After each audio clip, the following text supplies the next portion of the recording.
Central del Ecuador estuvo siempre en el ojo del huracán durante la discusión de esta ley y damos la bienvenida a la economista Verónica Artola, quien es gerente del Banco Central del Ecuador. Economista Artola, bienvenida. Quisiéramos conocer en mayor detalle cuáles son las implicaciones de esta ley y su punto de vista sobre la misma. Le escuchamos. Muchísimas gracias por la invitación. Gracias, Gustavo. Usted ha puesto sobre el tapete algunos elementos que justamente en estos últimos, diría, no meses, sino realmente años, desde que en el año 2019 intentamos como Ejecutivo la primera vez pasar esta ley. Y hay algunos temas ahí importantes. Primero, entender, ¿no es cierto?, que un banco central en dolarización juega un papel distinto al que podría jugar un banco central, por ejemplo, como el de Colombia o el de Perú, que tienen la moneda, que tienen la capacidad de emitir su propia moneda para poder ayudar a las necesidades fiscales. En esa línea, el Banco Central del Ecuador, al no tener esa facultad, su función más importante, y creo que a veces ahí se confunden algunos analistas, el papel importante del Banco Central es un Banco Central de reserva. ¿Qué significa eso? Que tengamos los recursos suficientes para que el Banco Central pueda honrar las necesidades no solamente del central, del gobierno en general y del sector privado. ¿Y a qué me refiero con esto, Gustavo?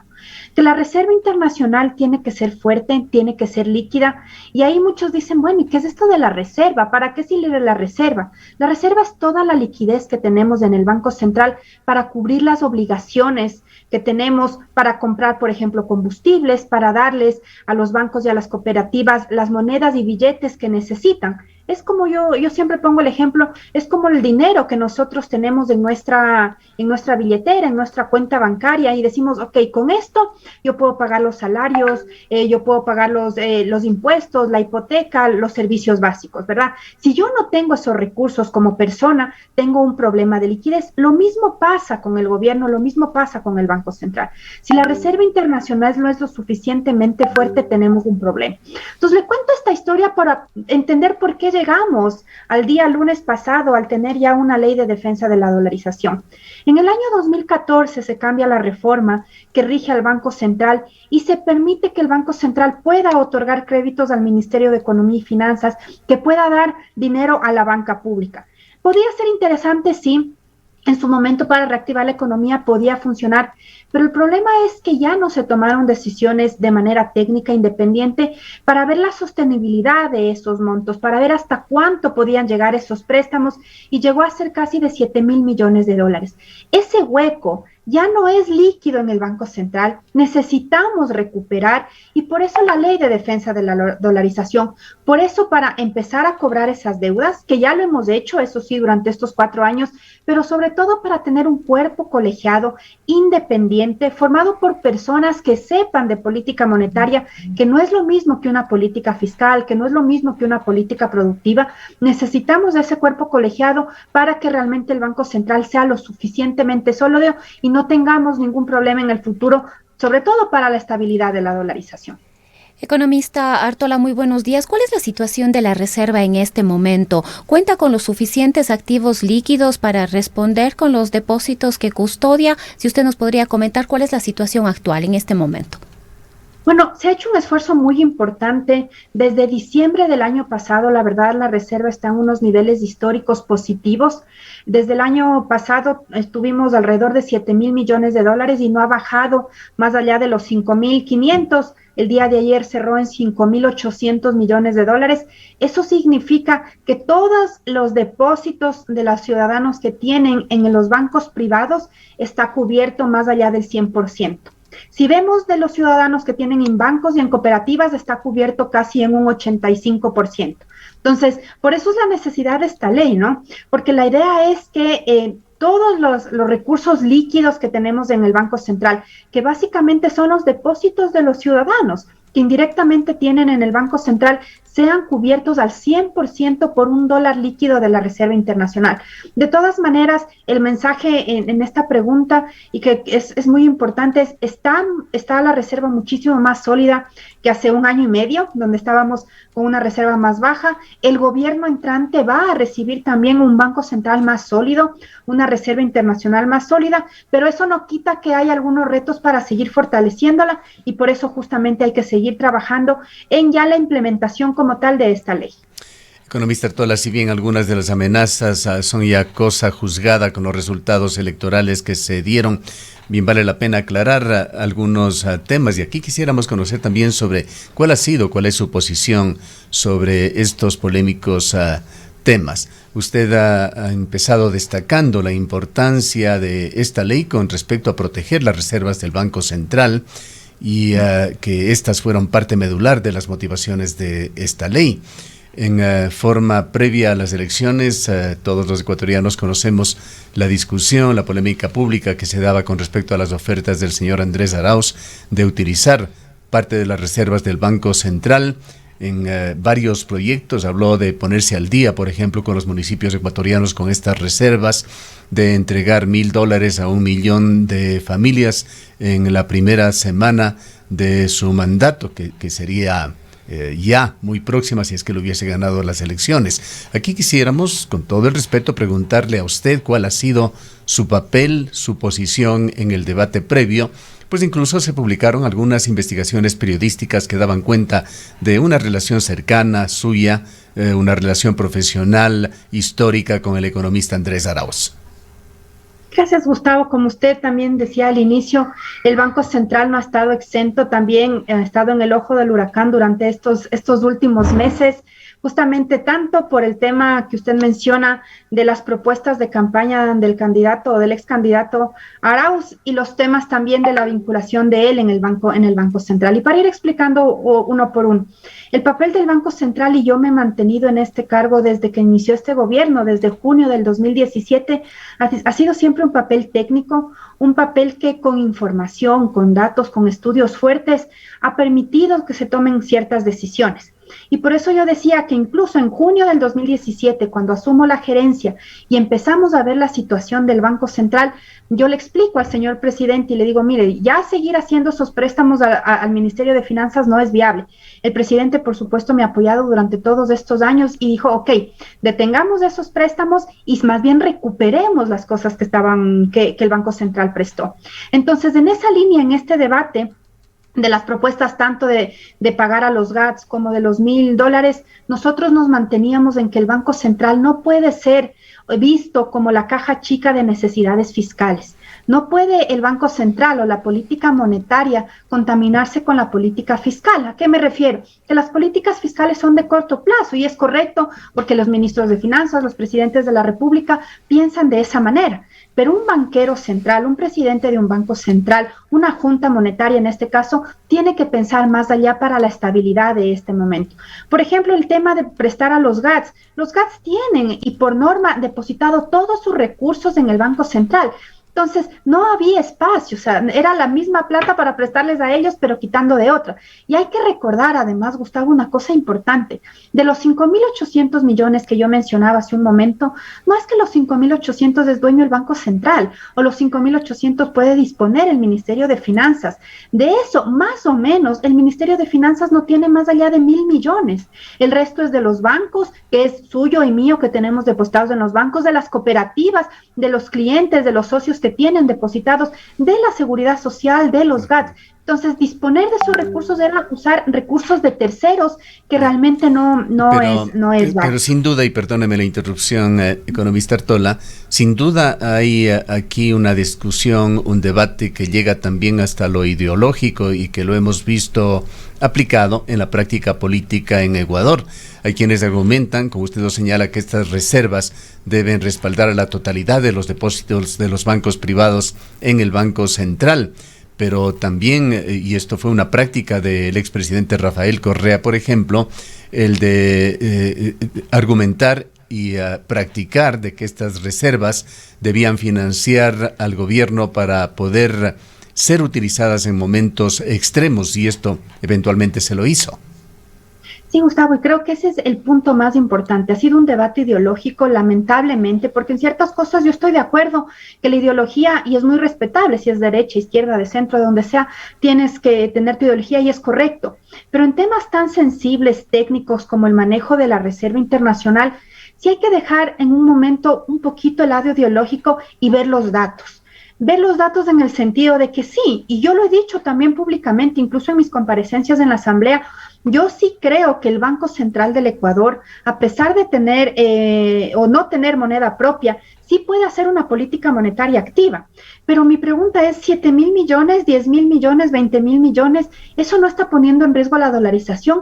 Yo creo que eso es lo que se tiene que debatir y por eso esta ley, por eso este momento. Para darle algunos datos, Gustavo, cuando nosotros recibimos del Banco Central, de cada dólar depositado en la institución, solamente se cubrían 20 centavos. Entonces, ¿cómo no vamos a decir que eso era poner en una situación vulnerable a la dolarización? Hemos recuperado, estamos casi en los 80 centavos. Entonces, eso sí ayuda para que incluso con un banco central más fuerte, con un banco central que emite o que da esa seguridad tanto a nivel nacional como internacional, también puedan venir otros recursos. Yo no me cierro y en ningún momento ha sido el objetivo de que en una emergencia en algún momento el Banco Central pueda salir a la ayuda, sí, pero primero hay que recomponer el balance del Banco Central, hay que nuevamente tener una reserva internacional fuerte, porque si no, realmente estamos en un momento o podríamos poner en riesgo la dolarización. En el momento de pandemia, Gustavo, y a todos los que nos siguen, en el momento de pandemia, los meses más duros, que fueron marzo y abril del año pasado, teníamos una reserva internacional que bordeaba los 1.800 millones de dólares. Porque no teníamos en ese momento recursos del exterior. Recuerden que se rompieron los 2 oleoductos en el Ecuador, no teníamos ingresos petroleros y en ese momento la gente estaba tan nerviosa, tan desesperada, que empezó a atesorar y a guardar dinero en efectivo. Y en un mes nos demandaron 1.500 millones de dólares, imagínense. Entonces solamente, por así decir, teníamos un margen de 300 millones para pagar deuda, para pagar la importación de combustibles, lo que no nos alcanzaba. Banco Central tuvo que salir a obtener créditos de liquidez, que está bien, que también es nuestra misión, pero lo importante es que el nuevo gobierno, las nuevas autoridades y de aquí para los próximos 100 años, no tengamos ese miedo y ese riesgo de la dolarización. ¿De qué manera disminuye estos riesgos la ley que ha sido ya sancionada? Disminuye de la manera, yo diría, en 3 aspectos realmente importantes. Primero, tener esa junta monetaria que le permita decir al presidente de la República, al ministro de Finanzas, de manera independiente, mira, esto se puede o no se puede hacer, esto ayuda o no ayuda a las decisiones de política económica. Ojo, y usted decía al inicio, que también se discutió mucho el tema de constitucionalidad. Esta ley significa que el Banco Central sí va a seguir perteneciendo al equipo económico, pero va a tener también la capacidad de argumentar y tomar decisiones. Primero. La segunda, que ya se van a recuperar esas deudas que tiene el Ministerio de Finanzas, la banca pública con el Banco Central, y vamos a recomponer y tener nuevamente los activos líquidos. Y la tercera, volver a ser ese ente asesor, ese tercero confiable, esa entidad que usted también decía, que hace algunos años se dudaba incluso de las cifras del central. Eso no puede ser. Entonces, rescatar eso por la independencia que va a tener para decir, si el Banco Central dice que este es el PIB, este es el PIB, esta es la balanza de pagos, este es el comercio exterior para la toma de decisiones. Entonces, yo creo que son 3 temas indispensables. Ahora, y muy economista, antes de avanzar en estos otros 2 temas, insistiendo en el tema de la independencia del Banco Central, este ha sido otro tema muy cuestionado cuando se debatía esta ley de defensa de la dolarización. Se advertía de que realmente va a ser independiente de quién, independiente o autónomo del Estado ecuatoriano, del gobierno nacional, pero se advertía, algunos analistas lo hicieron, de que se estaba poniendo el Banco Central en manos de la banca privada y que esto más bien podría llevarnos a complicaciones con la dolarización y a enfrentar muy probablemente un nuevo feriado bancario. Entonces se llegó incluso a decir y se hablaba de la privatización del Banco Central, más no de una independencia. ¿Qué nos puede decir usted en cuanto a este tema? Sí, yo creo que ese fue el argumento más fuerte que utilizó las personas que estaban en contra de la ley y creo que fueron muy hábiles para utilizar una palabra que aquí en el Ecuador le tenemos mucho miedo, por así decir. Tajantemente no. Y 2 explicaciones claras. Si vemos solamente el concepto de privatización, significa que yo le doy a un privado y le cedo todos los derechos para que haga una administración de algo. Eso no pasa en el Banco Central. Son 3 personas nombradas por el presidente de la República, que tienen que formar parte cumpliendo una serie de requisitos, pero también no estando dentro de las inhabilidades, como por ejemplo lo que usted menciona. Si hace 5 años fuiste miembro de un banco, tuviste relación, tienes acciones, no puedes ser parte del Banco Central. Y otro concepto de privatización es que compres acciones tú de algo, ¿no es cierto?, para hacerte cargo. El Banco Central no ha emitido acciones, ningún privado ha comprado acciones, eso no puede hacer el Banco Central. Entonces, tajantemente no.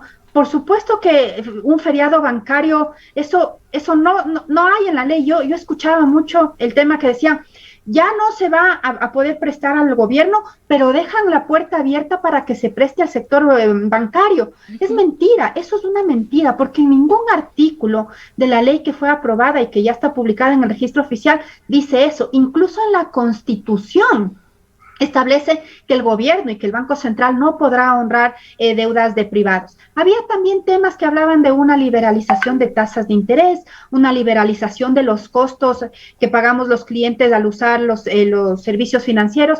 Fueron esas 3 cosas, creo, lo más importante, que decían tajantemente no, las tasas de interés van a seguir siendo normadas, van a seguir teniendo techos en el país y lo va a normar la Junta Financiera. Sí, allí quizá las preocupaciones van en el sentido de a quién va a defender esta Junta Financiera, a los intereses bancarios, empresariales, o van a defender al usuario. Van a defender al usuario, Gustavo, vamos a defender a los ciudadanos, van a defender a los ciudadanos a que se mantenga la dolarización. En ningún momento se está diciendo entonces, para que seas miembro de estas juntas tienes que ser banquero, tienes que haber tenido experiencia ahí para ahí sí poder poner la política monetaria a servicio de los bancos. Eso no es cierto. Yo entiendo y me parece excelente que podamos conversar de este tema porque ha sido de los miedos más grandes. Incluso yo lo digo frontalmente, en mi círculo cercano, yo recuerdo cuando se aprobó en la ley, me decían, seguro es una buena ley porque están hablando todos estos temas en contra. Yo les decía, no se privatiza, no estamos dando a los bancos privados, no se va a garantizar deuda de los privados, pero yo más bien sí quisiera, y no estoy diciendo hace 10 años, estoy diciendo hace año y medio, cuando la dolarización sí estaba en un momento vulnerable porque estuvo sujeta al poder político, eso sí, pero no queremos, y ahí coincido plenamente con lo que ustedes acaban de decir, no se puede sujetar el Banco Central ni al poder político de turno,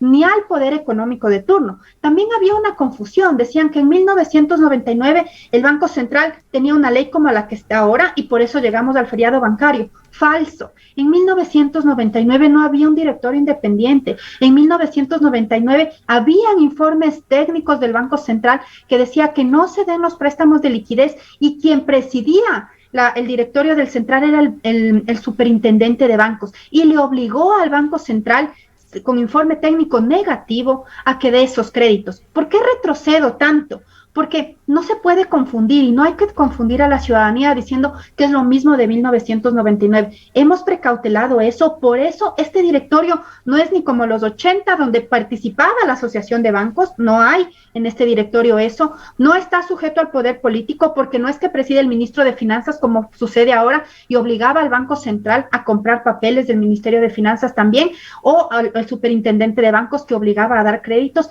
Hemos buscado el mejor escenario posible o constitución posible de esta Junta Monetaria para que no esté sujeto justamente a las necesidades o a los intereses, sobre todo del sector bancario, que ha sido el miedo. Dentro de las diversas aristas, diversos aspectos que tiene esta ley, economista Artola, está también el tema de las cooperativas. Escuchamos algunas voces de preocupación, señalaban que esta ley se convertía en una especie de caballo de Troya que traía adentro estas amenazas contra las cooperativas, que iba a significar un golpe mortal al sistema de cooperativas, afectando particularmente a las cooperativas medianas y pequeñas y favoreciendo a las más grandes, que muchas de las cooperativas iban a desaparecer por temas relacionados con encaje bancario, reservas, activos, etcétera. ¿Cómo quedan las cooperativas dentro de esta ley? Las cooperativas, se fortalece el control de las cooperativas, Gustavo.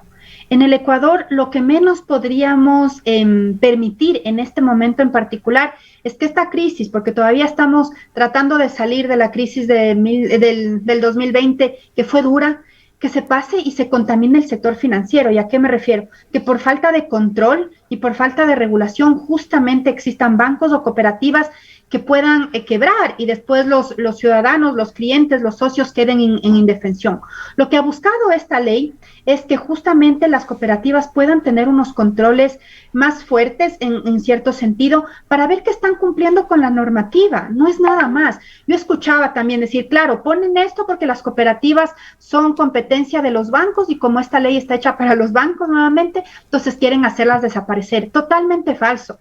Y yo sí creo en este sentido que la Superintendenta de Economía Popular y Solidaria actual ha hecho un trabajo muy bueno, muy importante para ir regularizando, porque no por ser cooperativa pequeña puedes saltarte cierta normativa. Lo que usted acaba de decir, el encaje no sirve para que justamente cuando haya una emergencia o quiebre o haya una necesidad, el Banco Central le pueda devolver esos recursos a los clientes, no a los dueños de la cooperativa. Entonces, si tienen esos recursos justamente en el Banco Central, va a ser un mejor control para ellas. Entonces, en eso sí, y la superintendenta también lo ratificaba en la Asamblea Nacional, que no es un caballo de Troya, porque eso escuché yo también muchas veces, como usted dice, Gustavo, sino que lo que hace es fortalecer el sistema. En un país tan pequeño tampoco podemos permitir que existan más de 1.500 cooperativas, como había hace algunos años. Actualmente, que no sé, están alrededor de 500, no tengo el número exacto en la cabeza, pero sí se necesita, ¿no es cierto?, ir regularizándoles, ir viendo que los indicadores estén bien,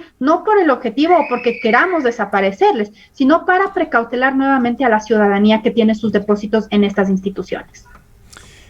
Usted hace muy poco hacía relación a la historia de la dolarización y decía es necesario ir atrás para entender la situación, para poner en el contexto correcto.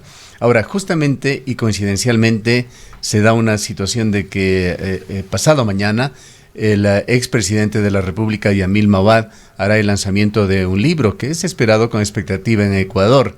Se anuncia la presentación del libro Así dolarizamos al Ecuador, unas memorias de un acierto histórico en América Latina, así lo califica la editorial Ariel, a esta obra del expresidente Yamil Mahuad, que cuenta con la colaboración también de sus más cercanos colaboradores, entre ellos Alfredo Arízaga, que era su ministro de Finanzas. La pregunta es con el pasado, que muchos lo tenemos aún presente, que dejó en buena medida a Yamil Mahuad como el principal responsable de la debacle del Sucre, cuya presidencia nació atada a intereses bancarios. Recordemos el aporte ilegal del Banco del Progreso a su campaña y todo lo que sucedió en su gobierno, que llevó verdaderamente a una tragedia en la economía ecuatoriana.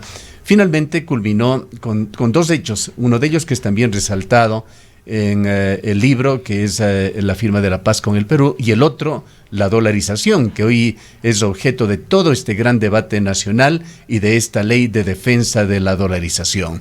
Se supondría que al publicarse una ley y sancionarla de defensa de la dolarización, se está reconociendo de que Yamil Mahuad procedió correctamente. Yamil Mahuad no queda en la historia precisamente como uno de los mejores presidentes de Ecuador, pero llegaríamos a este juicio final de la historia. Esto lo ponemos más ya en el plano de pregunta a usted, economista Artola, y más concretamente quisiéramos preguntarle cuánto de análisis académico, cuánto de análisis profesional se hizo allá en el año 1999 cuando se definía la dolarización, y cuánto, por otra parte, fue una situación de arrastre obligada por la debacle de la economía ecuatoriana, la debacle de los bancos, la hiperinflación. Esta ley no es para ratificar que lo que hizo el expresidente Mahuad estuvo bien o estuvo mal. Esta ley es para precautelar lo que 9 de cada 10 ciudadanos ecuatorianos en este momento creemos, que es mantener la dolarización. Esto no es para ratificar esa decisión. Sí, justamente yo también estaba expectante de ese libro, veamos qué dice el expresidente, pero Yo ahí sí no estoy de acuerdo con usted en el sentido de que esta ley es para decir lo que se hizo hace 20 años, sobre todo para una Bueno, persona que puede, tomó la puede decisión. Está fácilmente bien. ser interpretada así. Si se saca una ley para defender un acto que se dio en el marco de una gigantesca polémica, muchos podríamos concluir de que se está dando la razón históricamente a lo que se hizo. Claro, respeto lo que puedan pensar algunas personas, pero nuestro deber como gobierno actual, ¿no es cierto?, es precautelar justamente la dolarización presente. Pero otra cosa sí, y que en eso tiene razón usted, Gustavo, que no podemos negar que estos 20 años, que bueno, ya 21, que tenemos dolarización, sí nos ha traído estabilidad. Nosotros en el Banco Central, el año pasado, que se cumplieron justamente los 20 años de dolarización, hicimos un micrositio especializado en nuestra página web solamente con información de los 20 años de dolarización. E incluso hicimos algunas entrevistas al exgerente, al expresidente del Banco Central de 1999, que estuvo en el momento de dolarización y nos cuenta las vicisitudes que tuvo que pasar en ese momento. Y ahí, si vemos las series históricas, se ve cómo definitivamente la inflación bajó. En el Ecuador la inflación no es un problema. El tema de estar con el tipo de cambio sube, baja y con esa inestabilidad, como está pasando en nuestro país vecino Colombia, sería una complicación. Entonces, eso no tenemos. El tema de tasas de interés, el tema del precio de nuestros sueldos. Entonces, son algunos temas, algunos beneficios que sí nos ha traído durante estos 20 años de la dolarización y que eso se puede revisar también en las estadísticas. ¿Qué pasó en 1999? La verdad, al interno del Banco Central hay de todo. Hay unos estudios que dicen que no era buena idea dolarizar, otros que decían que sí, pero la verdad, la decisión en ese momento de lo que he conversado y lo que hemos revisado históricamente se tomaba ya más por una decisión política que con un estudio específico del Banco Central diciendo estos son los beneficios. Por lo que usted dice, ¿no? Por todos los problemas que ya estaban yendo, por el congelamiento bancario, por, claro, el manejo irresponsable también en ese momento de las instituciones financieras, cómo se hizo, y claro, llegamos a la dolarización. Pero este es, digamos, del antes, pero ya haciendo una evaluación de los 21 años, definitivamente ha sido algo positivo para el país. Y por eso queremos mantenerla, ¿no? Por eso queremos mantenerla con esta ley. Usted es una de las personas que más claro tiene el tema del papel del Banco Central del Ecuador. Siempre nos preguntamos, los ecuatorianos de a pie, quienes somos neófitos en la economía, ¿qué papel juega un banco central en un país que no tiene moneda propia? ¿Se trata solamente de un banco de reserva? ¿Cómo es que interviene también en los seguros de depósitos, ahora en las tasas de interés, en tantos temas que tienen que ver con la economía ecuatoriana? Pero ¿cuál es el papel del Banco Central del Ecuador? ¿Cuál es el papel de un banco central en una economía dolarizada en la cual no se puede emitir moneda? El papel de un banco central en dolarización, Gustavo, es poder mantener los recursos necesarios, la liquidez necesaria para cumplir con todas las obligaciones internas y externas que tenemos como país. Así es un banco de reserva. Como digo, sí pueden existir algunos otros instrumentos para hacer política monetaria activa. ¿A qué me refiero?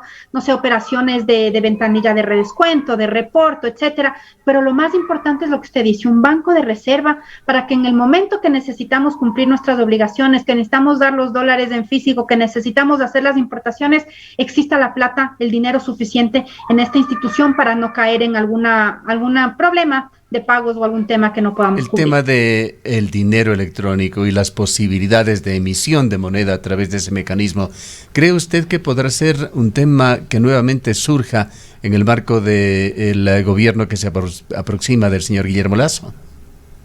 Tal como está establecida la ley, Gustavo, el Banco Central no tendría la capacidad de hacer dinero electrónico tal como estaba concebido hace algunos años. Lo que sí yo puedo decir y que hemos visto indispensable es que se puedan utilizar más los medios de pago digitales como tal en el país. Lamentablemente ahí sí, la billetera electrónica que ahorita está en manos de los bancos y las cooperativas no ha podido despegar como quisiéramos. La idea es poder llegar a esa población que no tiene una cuenta financiera, que no tiene una cuenta cuenta bancaria, en una cooperativa, porque claro, necesitan algún otro instrumento. Entonces sí necesitamos que se pueda dar eso, pero en el nuevo gobierno tendría que cambiarse la ley para que el Banco Central pueda ser nuevamente un actor protagónico en el tema de dinero electrónico, billetera electrónica, como queramos llamar. Pero nuevamente el tema de los medios de pago digitales es indispensable en un país y en dolarizado más todavía. Quizá para culminar, una pregunta, economista Artola, ¿cómo se va a operativizar el funcionamiento entre la Junta de Política y Regulación Monetaria y Financiera? Los dos están, digamos, tienen actividades íntimamente vinculadas, pero son dos entes regulatorios que se han conformado con esta nueva ley. Bueno, hay en las dos entidades, ¿no es cierto?, justamente la potestad de ir midiendo y revisando todo el tema de las políticas macroprudenciales. Como yo decía hace un momento, el Banco Central va a seguir formando parte del equipo económico, va a seguir formando parte del Ejecutivo, tal como sería la Junta Monetaria y la Junta Financiera. Ahí sería un tema de coordinación, tanto el ministro de Finanzas como el presidente de la Junta Financiera y la Junta Monetaria para tomar las decisiones que correspondan. Entonces, yo creo que eso no va a ser un problema. Hasta el día de hoy, por ejemplo, seguimos coordinando adecuadamente con todas las instituciones del gobierno para justamente tomar las mejores decisiones en política económica, política monetaria, política fiscal, pero definitivamente el aporte va a hacer que esta Junta Monetaria va a también tener otras facultades y otras potestades para también tomar sus propias decisiones en el campo que le corresponde, y eso fortalecerá también al país. Ya, y un criterio que no tiene nada que ver ya con estos últimos hechos que se han dado, más bien una opinión sobre quién estará dirigiendo el sistema financiero de Ecuador, Simón Cueva, que si bien hemos leído algunos datos que le atribuyen muchos valores al economista Cueva, no es precisamente un personaje que ha tenido una posición pública muy conocida en Ecuador. ¿Cuál es su opinión sobre el nuevo ministro de Finanzas? Nosotros hemos trabajado en el Banco Central con Simón en algunos temas. Yo creo que es una persona que tiene unos conocimientos teóricos muy fuertes.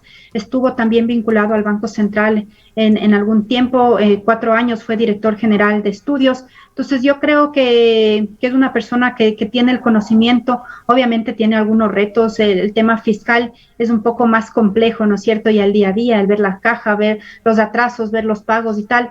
Pero creo que con el bagaje y la experiencia de Simón esperaría que le vaya muy bien, y realmente nosotros lo que sí hemos hecho como Banco Central es preparar todo el tema de transición, la información para que las nuevas autoridades, tanto el nuevo presidente de la Junta Monetaria como el nuevo gerente, pues tengan todas las herramientas, y eso de alguna manera también pueda aportar al nuevo ministro de Finanzas a que se tomen las decisiones de mejor manera. Hemos estado, como decía, al frente del Banco Central 4 años, y lo responsable con el país también es hacer una transición ordenada y entregar las cuentas lo mejor posible. Ya ha venido trabajando ya con el economista Cueva.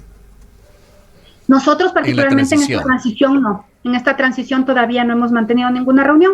El día viernes 6 tuvimos una reunión con el equipo de transición del presidente Lasso, donde no estuvo él, estuvieron otros representantes, pero estamos también ahí dispuestos a tener cualquier reunión que se requiera para esta transición. Bien, le agradecemos mucho por habernos atendido, economista Artola. A usted muchísimas gracias, una muy interesante entrevista para aclarar esto, y siempre a las órdenes. Que tenga un excelente día, Gustavo. La economista Verónica Artola es la gerente general del Banco Central del Ecuador.